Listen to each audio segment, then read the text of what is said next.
اسلام کی سب سے بڑی خوبی پتہ ہے کیا ہے؟ اس وقت دنیا کا سب سے بڑا مسئلہ ڈپریشن ہے، جس کا کسی کے پاس علاج نہیں ہے، اسلام اس کا علاج بھی کر رہا ہے۔ اسلام کہہ رہا ہے میرے پاس اس کا حل ہے۔ میں اگر لسٹ بنانا شروع کروں نا لوگوں کے فون سن کر کہ کتنے لوگ ہیں جن کے میرے بیان سن کے ایک 5 سال سے ڈپریشن کی گولیاں کھا رہے تھے، وہ گولیاں چھوٹ گئی، تو آپ حیران ہو گئے۔ آپ کہہ سکتے ہو مفتی صاحب آپ چٹکلے سناتے ہو اس لیے، نا نا نا نا نا، وہ بیانات سن کے جو میرے بیانات اسپیشل اسٹریس اور ڈپریشن کے بارے میں ہوئے ہیں۔ آج مغرب کے بعد اسلام آباد سے ایک صاحب کا فون آیا، میں نے اتفاق سے اٹھا لیا، اور مفتی صاحب کب سے تلاش میں؟ میں نے کہا کیا ہو گیا بھائی؟ کہہ رہے ہیں بھائی میں کئی سالوں سے ڈپریشن کی گولیاں کھا رہا ہوں، میری ڈپریشن ختم نہیں ہو رہی تھی، آپ کا میں نے ایک ڈپریشن کے خلاف بیان سنا، ڈپریشن کیسے ختم کریں یہ تھا یا پتہ نہیں کیا تھا۔ کہہ رہے ہیں میں حیران ہوں کہ میری ڈپریشن ختم ہو گئی، اور وہ تو کہہ رہے ہیں میں نفسیاتی ڈاکٹروں سے جا کے لڑ رہا ہوں کہ یار اس مولوی کے بیان سن کے میں ٹھیک ہو گیا جو نہ ماہر نفسیات ہے نہ کوئی ڈپریشن پہ اس نے کورس کیے ہوئے ہیں، اور تمہارے گولیاں کھا کھا کے میں ٹھیک نہیں ہو رہا۔ تو میں نے اس سے کہا میرے بھائی یہ مولوی کا کمال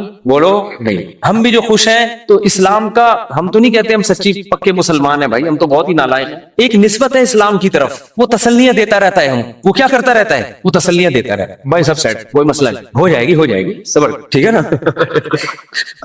کیا مطلب؟ میری پریشانی دور ہو جائے گی، یہ مطلب کچھ اور لے کے جا رہے ہیں، ویسے میں بھی وہی مراد ہوں۔ اچھا خیر، اس کی ایک مثال دیتا ہوں میں، ایک مثال، اس سے آپ کو سمجھ میں آئے گی بات۔ کبھی کبھار نا مجھے جوش چڑھتا ہے تو میں فون اٹھا، بہت عرصے کے بعد میں نے فون سننا شروع کر دیے، لیکن پھر وہ بھی اس لیے کہ اتنی بھرمار ہو جاتی ہے نا کہ لوگوں کی ٹینشنیں سن کے آدمی بھی تھک جاتا ہے، پھر میں بند کر کے رکھ دیتا ہوں۔ ابھی میں بالکل موبائل لیس ہو گیا، میری زندگی سے موبائل نکل گیا، تو میں نے کہا بالکل میں ویسا ہو گیا ہوں جب نیا موبائل ایجاد ہوا تھا، صحیح ہے نا؟ اب میں نے دوبارہ تھوڑا سا پھر بند کر دوں گا۔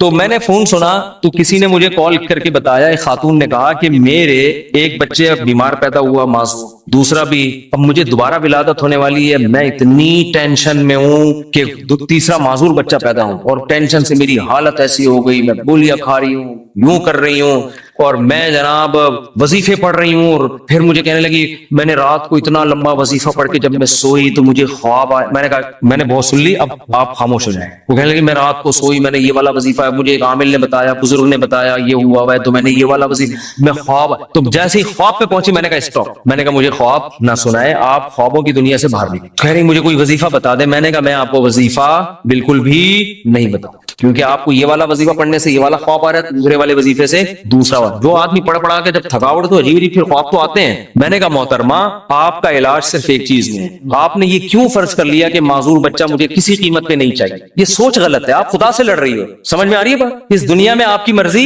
بولو نہیں، اس میں خدا کی چلے، خدا کی مرضی پہ راضی ہو جاؤ، دعا مانگو، کوئی وظیفے نہیں پڑھو، دماغ خراب، خواب آ رہے ہیں جو چھوڑ دیں ان کو، حقائق کی دنیا میں آؤ، دعا مانگو، اے اللہ مجھے نیک صالح اولاد دے، گڑ گڑاؤ اللہ کے ساتھ، اور اے اللہ مجھے صحت مند اولاد دے، مجھے آزمائش میں نہ ڈال، دعا گڑ گڑا کے مانگو، لیکن دل میں یہ رکھو میرا کام تھا مانگنا، ہوگا وہی جو اس کی بولو مرضی، اور جو ہوگا میرے حق میں بہتر، میرا خدا میرے ساتھ غلط۔ میں نے کہا یہ ذہنی طور پر تیار ہو جاؤ کہ تیسرا بھی معذور ہو سکتا ہے، یہ کیا میری تو زندگی ایسی۔ میں نے کہا بھائی یہ زندگی کے لیے ہم پیدا ہی نہیں ہوئے ہیں، اصل ہماری کیا ہے؟ وَإِنَّ الدَّارَ الْآخِرَةَ لَهِيَ الْحَيَوَانُ، قرآن کہہ رہے ہیں اصل آخرت ہے، یہ دنیا تو مسافر خانہ ہے، وہ لانڈی جا رہے ہو، لٹک کے سفر کر رہے ہو، جگہ نہیں مل رہی، فون کر رہا ہے W11 میں لٹک کے جا رہا ہے نا، W11 لانڈی جاتی ہے، کہاں جا رہی ہے آج کل؟ ٹاور تو جاتی ہے، اس سے آگے نہیں جا رہی، کیا فائدہ W11 ہم فضائل سن ایسا نباز سے آپ W11 میں بیٹھے، جگہ نہیں ملی، لٹک کے جا رہے ہیں، آپ گانوں کی آواز آپ کو کھڑکی سے ہوتی ہوئی آ رہی ہے، W11 میں تو لوگ گانے سننے کے لیے بیٹھتے ہیں، آپ کو مزہ ہی نہیں آ رہا، اور پھر پاؤں میں کھڑے ہوئے آپ، اب آپ ادھر فون کر رہے ہیں ادھر فون کر رہے ہیں، مفتی صاحب کوئی وظیفہ بتا دیں سیٹ مل جائے، میں کیا بولوں گا؟ ابے بھائی ٹاور اتر جائے گی گاڑی، صبر کر لے تھوڑا سا،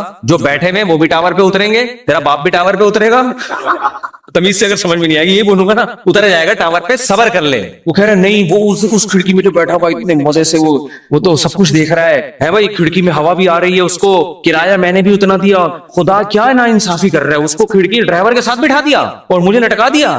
خدا کہے گا بھائی وہ جو وہاں بیٹھا ہوا ہے نا، تو پھر بھی 2 منٹ میں آرام سے اتر کے چلا جائے گا، وہ جو وہاں گھسا ہوا ہے اس کو نکلتے 2 دفعہ جیب کٹے گی اس کی۔ تو یہ ٹینشن برداشت کر لو، دنیا کیا ہے؟ مسافر خانہ ہے۔ تو میں نے کہا اس کے علاوہ کیونکہ یہ ٹینشن ہی کوئی دوسری ٹینشن کھڑی ہو جائے گی، پھر میں نے اس خاتون سے کہا، میں نے کہا آپ کا معذور بچہ پیدا، اور وہ معذوری بھی ناقابل برداشت نہیں تھی، تو آپ یہ سوچ لو کہ دنیا میں بہت سے لوگ ایسے ہیں جو اس سے بھی زیادہ ٹینشنوں میں ہیں۔ میں نے کہا آپ کا شوہر اچھا ہے، آپ کو کھلا رہا ہے پلا رہا ہے، سسرال سپورٹ کر رہا ہے، بچوں میں ایک فالٹ پیدا ہو رہا ہے، اس سے بھی بڑی بڑی ٹینشن ہے، ایسے ایسے میاں ملے ہوئے ہیں मारते हैं, पीटते हैं, जिंदगी अजाब बनाई हुई है। उन औरतों से पूछोगे तो वो कहेंगी अल्लाह इस शौहर से जान छुड़ा दे, बेशक मासूर बच्चा पैदा हो जाए, इस सास से जान छुड़ा दे। मैंने कहा ऐसे भी लोग हैं फुटपाथों पे पड़े हुए हैं, ऐसी औरतें भी हैं, खाने को रोटी नहीं है, वो कह रहे मासूर बच्चा पैदा हो जाए मगर इज्जत की छत मिल जाए। आपको इज्जत से छत मिली हुई है, ससुराल में इज्जत मिली हुई है, शौहर शरीफ है, शौहर खिला रहा है पिला रहा है, एक टेंशन है। और ये टेंशन भी अल्लाह क्या कह रहा है, मैंने उनको हदीस सुनाई, मन सखीता फलाहुर रिजा, नबी ने फरमाया जब अल्लाह किसी मुश्किल में डाले फलाहु सखत, तो जो अल्लाह से नाराज हो गया ना अल्लाह भी उससे नाराज, और जो अल्लाह से राजी रहा अल्लाह भी उससे राजी रहेगा। अल्लाह की रजा मिलेगी भाई। एक सहाबिया नबी की खिदमत में आई, अर्ज किया या रसूल अल्लाह मुझे दौरा पड़ता है, कोई मिर्गी का या कोई आसेब का दौरा था, क्या था, मैं जिस्म के कपड़े फाड़ देती हूँ, बिल्कुल ऐसे हो जाती हूँ और मेरी तबीयत बहुत खराब हो जाती है, आप अल्लाह से दुआ करें मेरी ये बीमारी ठीक हो जाए। तो नबी ने क्या फरमाया, फरमाया ठीक है मैं अल्लाह से दुआ करूंगा तुम्हारी बीमारी ठीक हो जाएगी, लेकिन फिर जन्नत की गारंटी नहीं, फिर जन्नत की गारंटी नहीं है। अमल है, अच्छा अमल हुआ तो जन्नत, मिजान का तराजू भारी हो गया, नहीं हुआ तो क्या जहन्नम। लेकिन अगर तुम इस बीमारी पे सब्र करो और इस अल्लाह की तकदीर पे राजी हो जाओ, जन्नत की गारंटी, क्योंकि इस सब्र पे जो तुम्हें अजर मिलेगा ना वो इतना भारी होगा कि अगर जिंदगी में कुछ गुनाह हुए भी तो ये नेकी उन गुनाहों को क्या करेगी, खा जाए, फिर जन्नत की गारंटी है। उन सहाबिया ने अर्ज किया या रसूल अल्लाह जन्नत की गारंटी चाहिए, बेशक ये बीमारी खत्म ना। बात आ रही है समझ। अब उस खातून को डिप्रेशन क्या हो गई, यानी जो सहाबिया थी उनको डिप्रेशन खत्म, इस बीमारी को गुजारा, इसी में गुजारा करना है, इसी में गुजारा। और जब इंसान सब्र की ठान लेता है तो कुरान कहता है कि अल्लाह की तरफ से तसल्लियां मिलती हैं, थपकियां मिलती रहती हैं, अल्लाह भी उसका हाथ थामते हैं। जैसे कुरान में आता है वरबतना अला कल्बिहा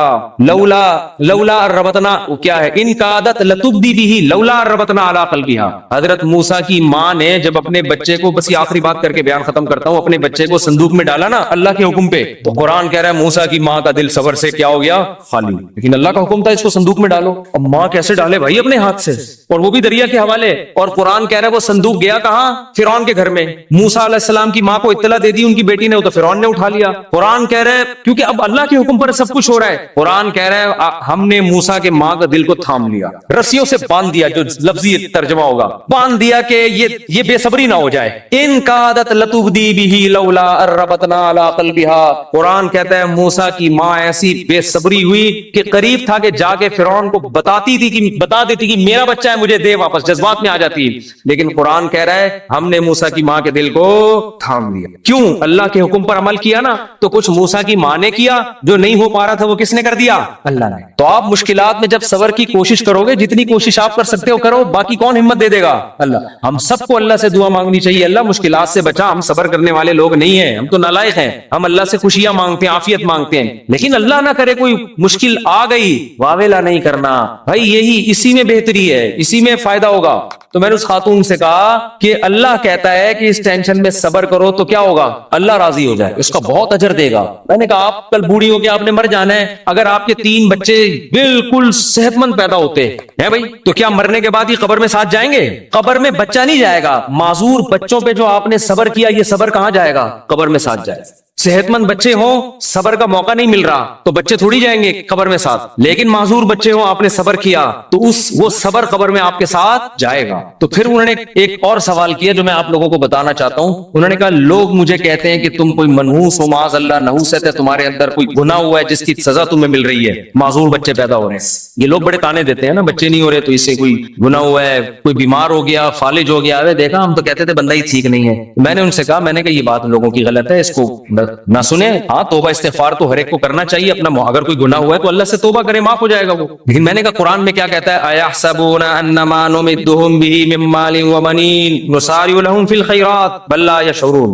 नबी के मुकाबले में जो बड़े बड़े कुफार सरदार थे ना, जो नबी की एक नहीं मानते थे, उनको कुरान ने कहा कि क्या ये समझते हैं कि हमने जो इनको माल और कसरत से सेहतमंद बेटे दिए तो क्या हम इनसे खुश है? फरमाया ना ना ना, हम इनसे खुश नहीं है। इनको पता नहीं है हम इनको दुनिया में नवाजना चाहते हैं ताकि आखिरत में इनका हमारे पास कोई हिस्सा ना रहे। और नबी को वो ताना देते थे कि तुम आपका बेटा नहीं है भाई, नबी को ताना देते थे आपका बेटा नहीं है कोई, और खुद 10-10, 11-11 बेटे लेके घूमते थे। मैंने कहा अगर ये बेटे कसरत से होना और सेहतमंद होना इसकी दलील है कि अल्लाह खुश है, इसका मतलब अल्लाह अबू जहल से बहुत ज्यादा खुश था, सही है ना? उतबा इब्ने वलीद से अल्लाह बहुत ज्यादा खुश था। ये खुशी की दलील नहीं, इसका मतलब अल्लाह हमारे साबिक सदर तो वलीउल्लाह थे, फिर तो हमारे साबिक साबिक सदर 5 साल कामयाब हुकूमत करके गए हैं जो ना अयूब खान कर सका, और ना कोई और तारीख में कोई हमारा सियासतदान जो इतनी मेहनत के बाद ऊपर तक पहुंचा वो भी नहीं कर सकता। 5 साल कामयाब हुए तो क्या इसकी अलामत है कि अल्लाह के वली है? वो है नहीं है तो अल्लाह ही बेहतर जाने, लेकिन ये इसकी अलामत नहीं है। भारत तो भाई आजमाइश है, सबर करना है। तो ये तो इस्लाम ही बता रहे हैं, इस्लाम के अलावा नफ्सियाती डॉक्टरों के पास तो इसका इलाज नहीं। अगर कोई अच्छा डॉक्टर होगा तो वो भी कुरान और सुन्नत ही का हवाला देगा। तो दिमागी बीमारी है भाई, गोलियों से थोड़ी बहुत कवर हो जाएगी। बिछड़ा हुए महबूब का गम गोलियों से हल्का हो जाएगा। हल्का एक आदमी की शादी नहीं हुई, जहां वो चाह रहा था वो भाग गई, डॉक्टर टेंशन की गोलियां देकर सुला देगा। वो जब उठेगा थोड़े दिन तक सेट रहेगा, उसके बाद फिर याद आएगी। गोली को क्या पता कि इसके साथ असल मसला है क्या?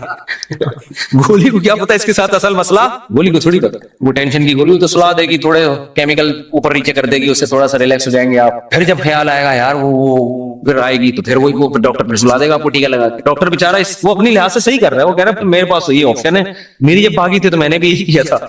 यही है, ये हल नहीं है। दिमाग में टेंशन से जो बीमारी पैदा हुई है तो उसका इलाज क्या है भाई? टेंशन से तो निकलो। पहले आपको अचार खाने से गला खराब हुआ तो अब गला ठीक जब तक नहीं होगा जब तक पहले अचार खाना छोड़ोगे नहीं। वो खा रहे हो आप और फिर गरारे भी कर रहे हो, गला तो अजीब कंफ्यूज हो जाएगा, यार हो क्या रहा है मेरे साथ। उस टेंशन से तो यही हल है। अब या तो टेंशन का हल ये कि वो भागी भी वापस ले आओ, वो डॉक्टर के बस में होता नहीं, या उसके अप्पा मान जाए, वो किसी के बस में नहीं होता। तो फिर यही है भाई, दुनिया मुसाफिर खाना है। वही तो वैसे भी बुढ़े हो जाने थे, बुढ़ों को देख लिया करो जिनके पुराने जो बूढ़े हो चुके हैं ना, वो लैला मजनू को सोच लिया करो, लैला किस खबर में सो रही है और मजनू किस खबर में सो रहा है। अब कोई आपस में रिलेशन है? कोई पत्थर से ना मारे मेरे दीवाने को, बम का जमाना है उड़ा दो साले को, कोई है ऐसा रिलेशन आपस में?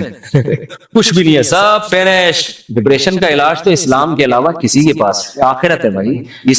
इसी आखिरत के तस्वुर ने हजरत जाबिर बिन अब्दुल्ला थे या मुआज इब्न जबल थे, मौत के वक्त आंसू निकाल दिए उनकी आंखों से। लोगों ने कहा मर रहे हैं इसलिए दुनिया से जाने का गम में फरमाया नहीं नहीं नहीं नहीं नहीं, दुनिया में जो अल्लाह के लिए टेंशनें उठाता था उन टेंशनों के खत्म होने का गम है। देखो टेंशन में आदमी खुदकुशी करता है और खुश होता है टेंशनें खत्म। सहाबी मौत के वक्त गमज़दा है कि टेंशनें खत्म हो रही हैं। अजीब बात है कि नहीं है? क्यों?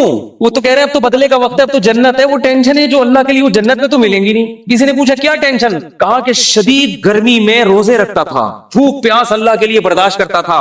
उस भूख और प्यास की टेंशन में जो एक सुकून मिलता था कि मेरा रब मुझे देख रहा है। इफ्तारी में जब शदीद भूखे प्यासे होते हैं, मुझे तो बड़ा अच्छा लगता है जब गर्मियों के रोजे, तो कम गर्मियां हो गई, बचपन में जो हम छोटे थे ना उसको गर्मियों के रोजे थे बहुत शदीद। अब तो एसी आ गए घरों में, सहूलतें हो गई, उस वक्त बहुत कम होती थी। तो हम तो छोटे बहुत कम उम्र में हमने रोजे शुरू कर दिए थे। हमें याद है उस वक्त शदीद गर्मी में कराची की जून के रोजे हम स्कूल में रख के आते थे तो ना शदीद प्यास से ढाल होते थे। 1 या 2 बजे का टाइम होता था, फिर हम निकल जाते थे महल्ले में, थड़े नहीं होते, पीपल का दरख्त था उसके नीचे एक थड़ा था, 2-4 दरख्त